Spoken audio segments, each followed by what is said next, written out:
Welcome, music lovers, to PTV's The Performers, the show where we explore the vibrant music scene of North Shore, Massachusetts, by hosting local artists for a performance and interview to find out how they've made it a hobby, side hustle, or career. Here at Peabody TV, we're on a mission to uncover the hidden gems and spotlight the stars of our local music scene. Today, we have someone who's really made their passion for music into a career. Please welcome Will Nelson. Thank you. Thank you all. Thanks for having me. Thanks for coming in. Yeah.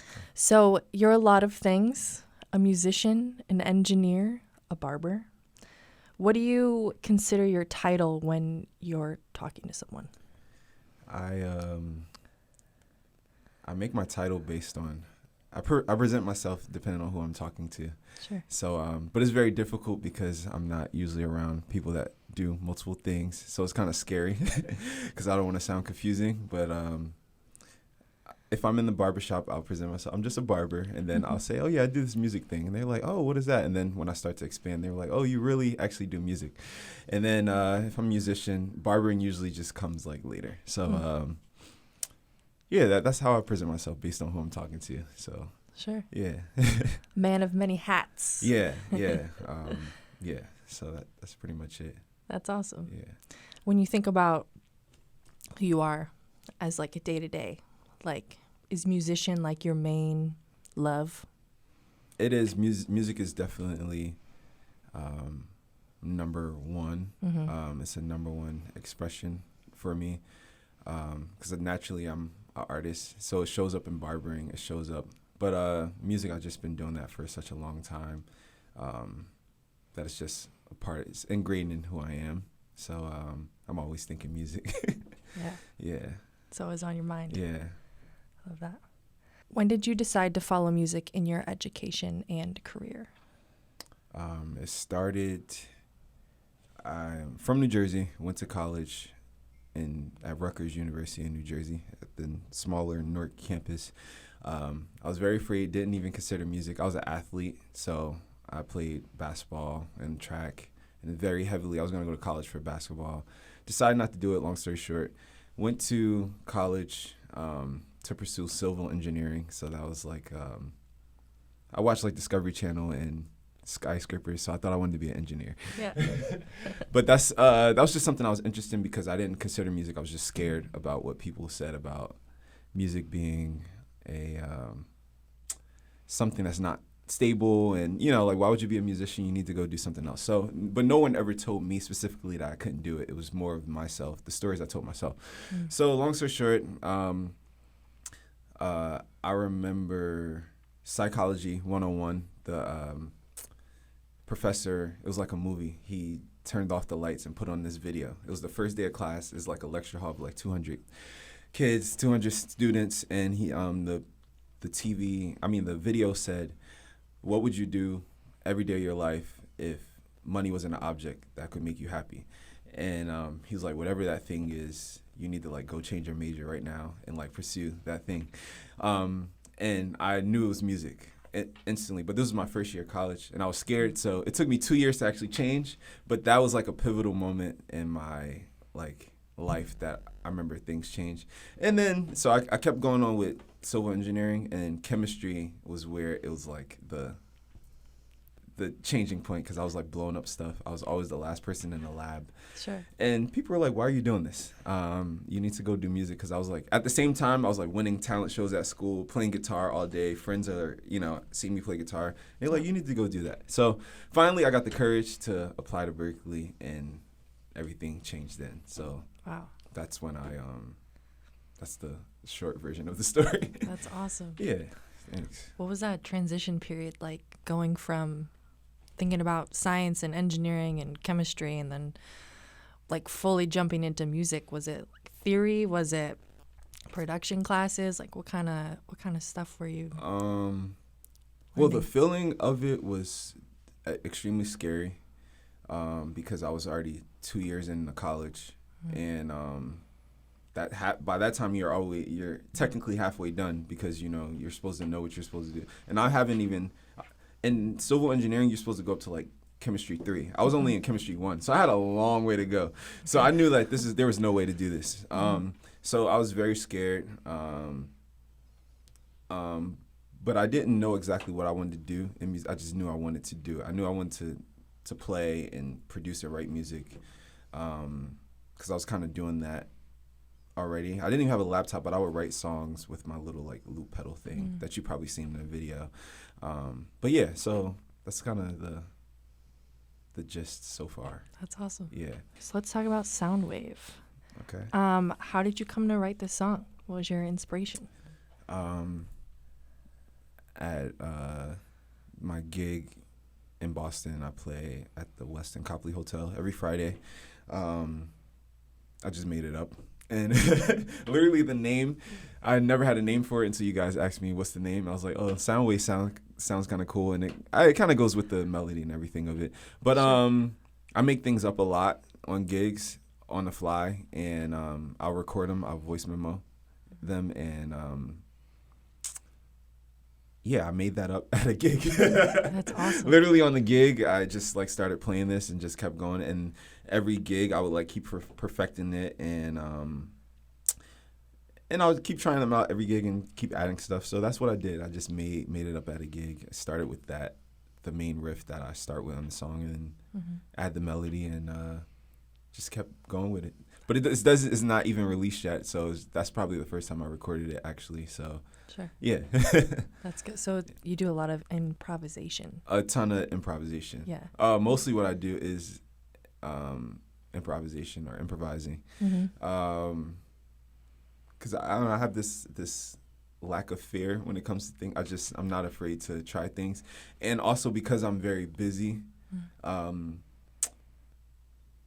don't have much time to practice. Sure. All right. So a lot of my practicing is being fearless at gigs and trying things in front of people. And they don't know, because they don't know I get to kind of play what I want. Sure. But I'll try things, and then I'm like, I actually like that, and I'll make something out of it. So that's me. Cool. Yeah. Well, let's give it a listen. This is Soundwave by Will Nelson.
amazing.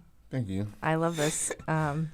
Tell me a little bit about how you got started with gigging, finding performances. What were those first couple opportunities like? Well, I think playing out, I got used to playing out, playing in church every Sunday growing up, which felt like a informal concert every week, which you didn't know. playing in front of the people, exciting environments, things like that. So I think even coming to Berklee, I continued playing at church on Sunday, and then people kind of hear what you're good at and what you like. The realm of like how you play, like the style you play, kind of presents those type of opportunities. So I started playing with different artists at like restaurants and bars and stuff around Boston, things like that. Then playing in wedding bands became like a weekly thing throughout the summer, and then just like a lot of various gigs, playing a lot of like R&B, funk, soul, rock, jazz stuff around town at different venues and stuff like that, and restaurants, and playing in church. So, cool. Yeah. That's awesome. Yeah. How did you network once you got an opportunity? Do you stick with these people, or do you kind of just float around and kind of do your own thing?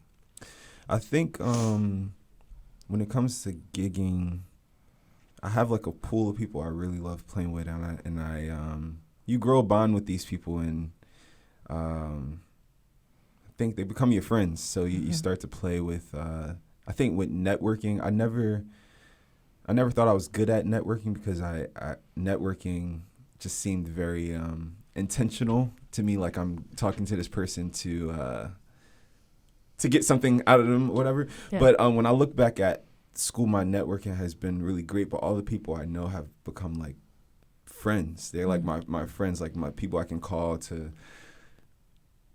do something at the studio or some gig opportunity. They're like my friends. So my networking has become just like friendships I've made, and those are people I call for gigs, and those people who call me. So it's been great. That's awesome. Yeah, it's been great. What was it like when being a young musician, trying to make a career out of it? What are some of the steps that you've kind of had to take to make it more of a business for yourself? Wow, that's a great question.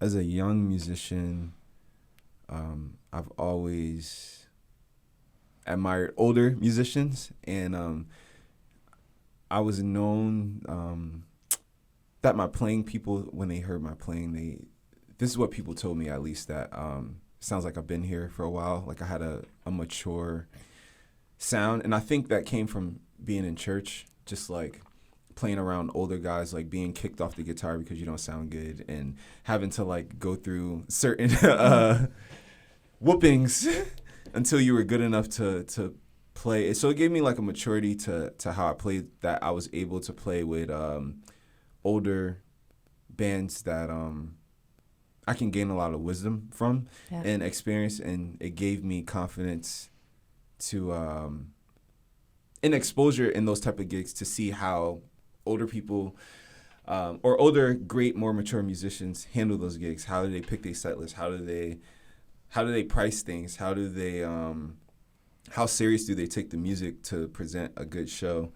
And just like many other things, I think just first off being taking your craft seriously enough to get in those type of rooms to where older musicians will give you a chance. And then I would ask a lot of questions of just like, how do you do this? How do you do this on a gig? Like just a lot of, I just would pull from, I would be a sponge, you know? Totally. And so that allowed me to handle the gigs that I have now that didn't come easily, you know? So I don't know if that answered your question. Totally, yeah. I think you have to learn by just doing it, right? There's only so many things you can learn in a classroom. Yeah. You can learn the technique, you can learn the theory, but getting out there and having the confidence to be like, hey, I'm here and I've done the work. Like, this is what I'm doing. And to get paid, and know how much to get paid. I feel like that with gigging, like, what is that like? I mean, you're pricing it for yourself. Yeah, well, I wanted you touched on something like a lot of gigs I didn't even think I was good enough to have, like at all. And older people I mentor who I was just like, oh my God, I'm so honored to even be in the room with you, Yeah. gave me a chance because they saw something in me that I didn't see in myself. And being in that type of environment around people who are just so much better than you pulls you to do things that you didn't know you were capable of because you're challenged.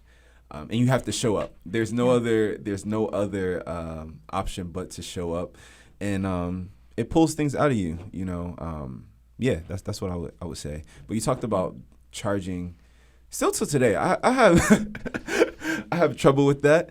It's so awkward. Yeah, it is. It is. But I think until certain gigs showed me how much you should be charging, because if in the gigging world of just like restaurants and places that have musicians, they've been having musicians for a long time. So they kind of price the market as to, and if you're in a city like Boston where there's so many people who are hungry to play, they'll do gigs for nothing, right? Because they just want to play. But after you get out of that room where you want to take yourself, I don't even want to say more seriously. I think you just want to be more intentional with what you're doing, because not every gig is worth your time, because you could be practicing your craft or like, you know, working on things, and you start to value yourself more than seeing an opportunity as I just want to be on stage. You start to see like, I think I actually bring value to this restaurant, to this bar, to this venue, to this space, that my time is worth more. And once you see it from that lens, I think you can have a better way of pricing yourself. And yeah, but some gigs I had, I'm like, wow, I didn't even know you could get paid that much for just playing guitar. And when you see that, you like, wow, these people actually value me in this way. Why don't I value myself in that way? So yeah, Absolutely. yeah. Wow. So our next song is Oak Tree. Yeah. Let's give it a listen.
Thank you. Wow. Thank you. Is there any significance of the name Oak Tree? Yeah, that's a song I made up at a gig probably a couple months ago. Cool. And when I listened to the song, it gave me a feeling of like nostalgia. It just brought me back. It just felt like a song that lasted a long time. And the thought like oak tree came to me, and oak trees have a lifetime span for a long time, and they're like rooted very deep. And they also bring life to a lot of other like living creatures, like use oak trees to like live in. I researched it, and it just, I don't know, Yeah. the song, it just was really rooted deep for me, and just felt like a song that takes me back to like certain memories and things like that. So I thought that was the fitting name. Yeah, Yeah. that's great. Oak trees are very sturdy, but there's like this gentleness about it that comes through in your music. That's a great name. Thank you. Where were you in your career when you wrote this song? Well, this wasn't too long ago. I guess my career hasn't been too long. But this is at my residency in Boston, where that place has started to feel like home to me, to where I would play covers and stuff, but I got really comfortable in a space to where I would try new things. And like I said, I literally made this up on the spot.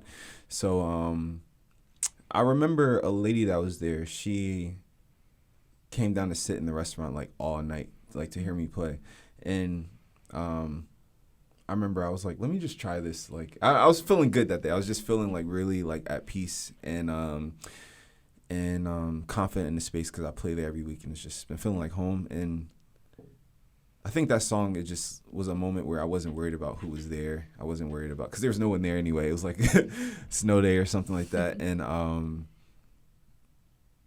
I think that moment was more for me than it was about me playing, trying to entertain people. And I think that's what that song really did for me. It was just like more for me. Yeah. Yeah. Freedom. Yeah. That's awesome. And I realized when you like play for yourself, sometimes you're playing from a place of it's like from inside out, versus you trying to feed like, what do you think these people would like? And I think people enjoy that more when you playing from something that actually touches your own heart. So I think that moment symbolizes that. Yeah. Yeah. You talked earlier about intentions. Mm-hmm. And when you're playing for a crowd and you're trying to please them and playing songs that they would like, you can do that.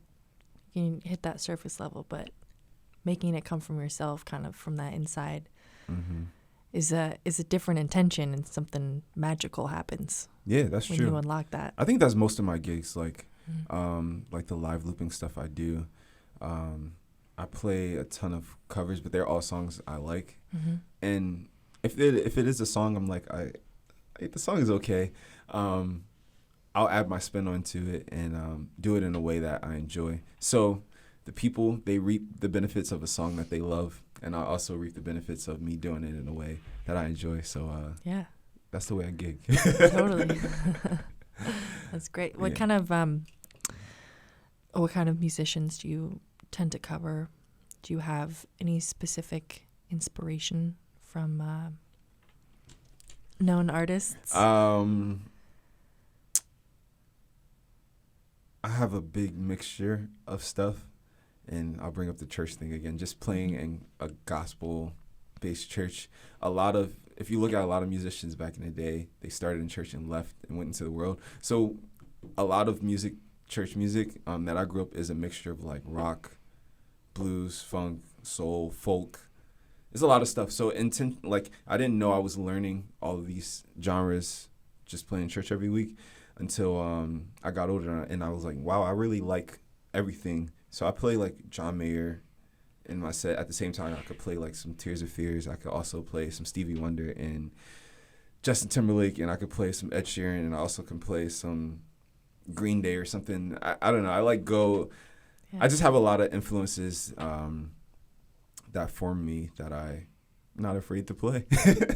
So there's something for everybody in the style of music I play. That's great. Yeah. You got to take inspiration where you can get it, right? Yeah.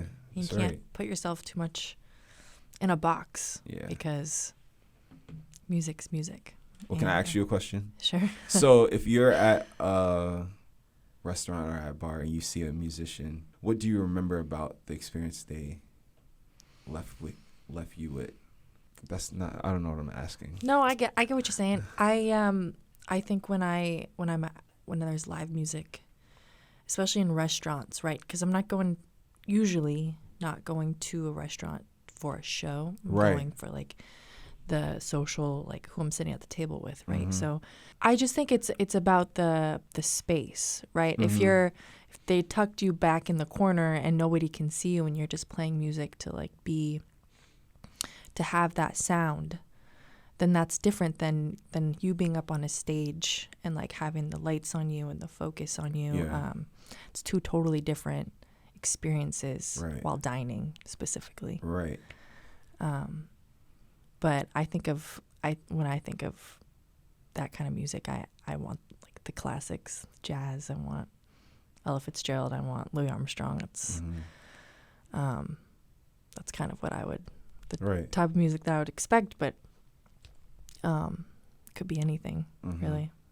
Yeah, that's cool because with gigging, especially at the restaurant space, because since it's my residency, like people know I'm gonna play there on Fridays, but at the same time they're not coming. Some people may be coming to see me play, but they're coming to have dinner. So they're happy that someone is there to play music. Yeah. But from the musician side of it, sometimes there's people that's there to, and this could deal with your confidence a lot, because some people are there to listen. You may get no claps after a song. Like they're not thinking about you, or you don't know that they're thinking about you because they're listening and you don't know. Then you have days where it may be full and people are kind of into what you're doing. Then there's days when you're just a fly on the wall. But I had to learn that I'm still important, even if they don't come up to me and say, like, there are people that would come like, we were listening, we didn't like. And you looked at them and you didn't see them bop their head all night. And they were like, you were just amazing or this. But I guess sometimes you don't know the impact you're making by setting the tone in a restaurant, even if you're not on stage and they're there for you. But you still know that your music is kind of making their night special. You know, like you may play a favorite song, Ella Fitzgerald or something, and they may not say anything to you, but, you know, you're doing something pretty cool. Absolutely. Yeah. I think of that scene have you seen La La Land? No. There's this scene where Ryan Gosling's character is like gigging it's the holiday season, and the manager keeps coming out and he's like, "We got to play the set list, pre-selected Christmas songs. Don't play anything else." And it's just like, you can't have, there's no heart in that. It's like you can't put in boundaries on the musician in that kind of situation. That's why I was thinking of that. Cool. You'd probably enjoy that movie. La La Land. So earlier we talked about having many hats that you wear. Would you consider yourself an entrepreneur? Yes, I am an entrepreneur. I'm a visionary too. I'm an entrepreneur. I'm a visionary, and I'm like a problem solver. I like to solve problems. And I also like to be a trailblazer. I think my I'm not afraid to be the first, because with that, I didn't know that I like that, but a lot of places in my life I was like the first. There was no reference, no one to, like, I'd never seen anyone doing live looping, right? Like, the only reason why I got introduced to that was because my dad bought me a effects pedal. And then, like, the way I do gigs now, it wasn't because I saw someone doing it. I just got thrown into hired to do a 3-hour gig. And it's like, how do you play 3 hours of music and with just solo guitar? I would just kill myself. If I was at a restaurant and the guy was just playing guitar for 3 hours, I was like, okay, how can I make this interesting? So I had a loop pedal, and I was like, okay, let me do that. But it took courage to do that because I didn't have a reference of, like, no one teaching me that. And in a lot of spaces, when you're first to do something, you're forced to envision how you can make something better. So I would say I'm an entrepreneur. I have a lot of business ideas, and I'm a visionary type of guy. So, Yeah. and that happens in my barbering and my music and everything else I do. So, I like to Just solve problems. Keep going forward. Yeah. Yeah. That's great. Yeah. Tell me a little bit about the William Nelson Jr. Scholarship. Oh, wow. Wow. So that started when I was at Berklee, and it was my last semester because I graduated a little early, like I tested out of some classes or something, so I didn't finish the spring. I finished like in the fall.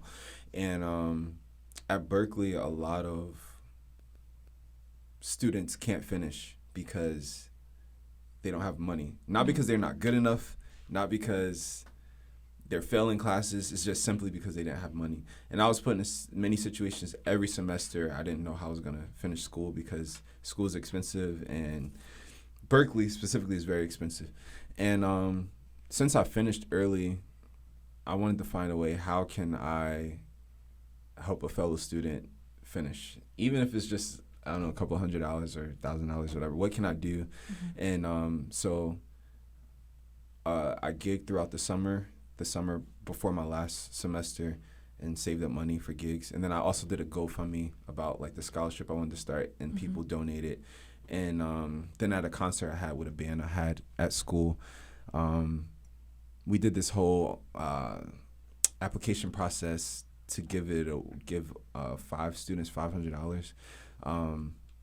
So yeah, I didn't think that I had to be a millionaire or come back and be some superstar to make a difference. I just tried to help people right where I was. So yeah, that's what I did. So give back to the community. Yeah, give back to people who were just like me, who just couldn't finish school or whatever, and try to help them out. Yeah. Because I think that's the hardest thing for me, is like when someone can't do something, not because they're not good enough, but just because they don't have the resources. So that's sucks, So I just want to help in that way. Absolutely. So hopefully it turns into something much bigger, years later. Who knows? Yeah. Yeah. Yeah. That's great. So you're also a sound engineer at the Chillhouse Studio in Charlestown. Mm-hmm. What's it been like working with them? Yeah, so at Chillhouse, it's been great. It started off, the owner there, his name is Will Holland. We actually have the same birthday, and his wife, first name is my last name. It's like crazy, some freaky stuff. But before I graduated Berklee, I met him at a studio. I'd never been to a regular studio outside of school. Mm-hmm. I met him. We were recording our album, friend's album, and he was the engineer. It's his studio. And I was just asking him a bunch of questions, just picking his brain, like, oh, how do you do this? How do you do this? And then after I graduated school, I messaged him like, hey, I would want to learn from you and just like sit and watch you mix and engineer and stuff. And he allowed me to come, and then eventually he just let me have the keys and come in whenever I want and work there, and then record sessions. And then me and him started writing songs together, and it just kept going. And so he taught me pretty much all I know when it comes to engineering and producing and writing and stuff like that. I spent a ton of time working with him and learning from him. So that was a big reason why I stayed in Boston, was because of Will.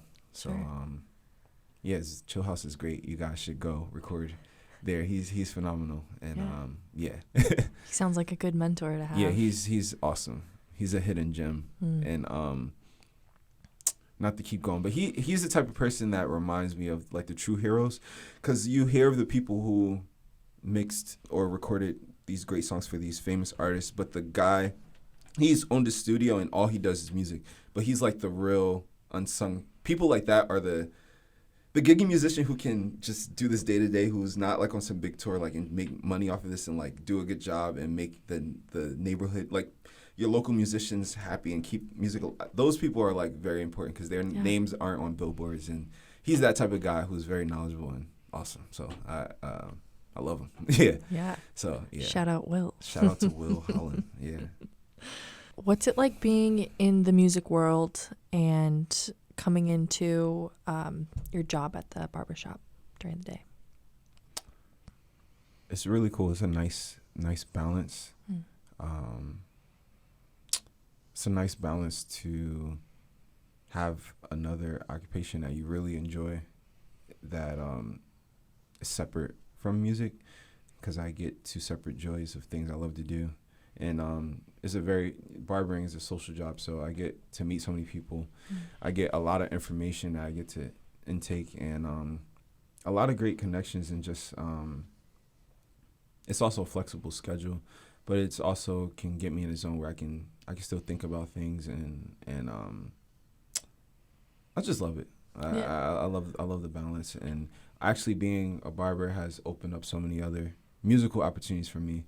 That's how I actually got the hotel gig, was playing at my barbershop, and the GM came in.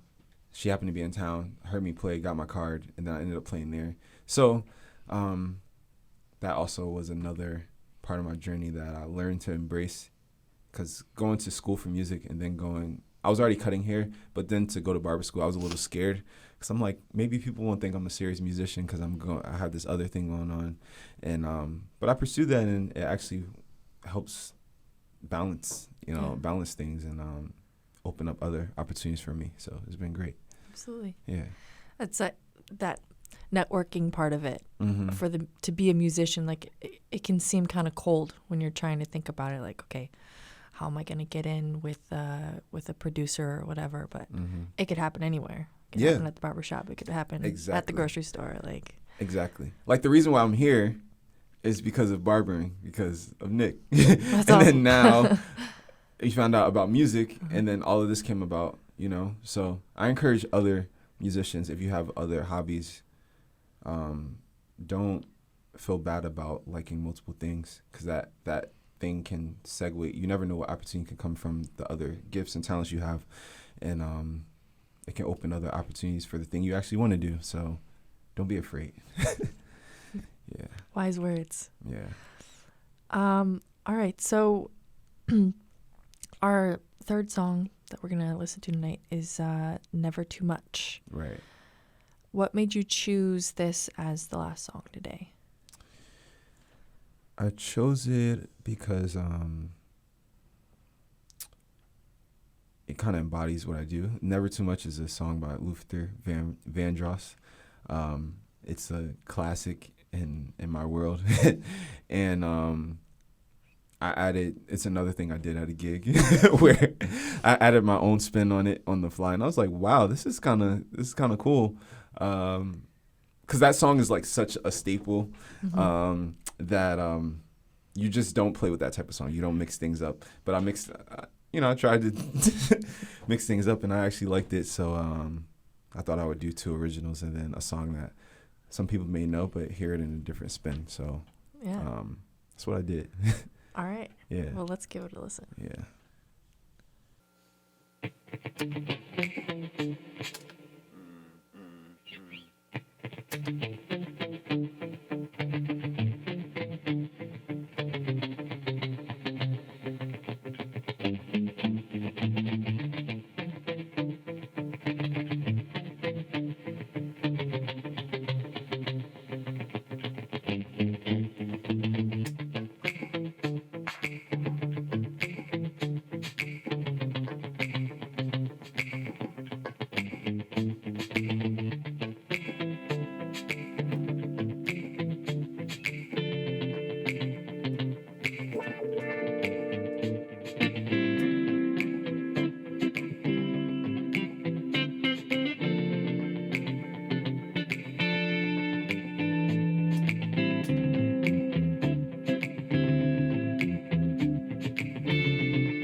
Never too much.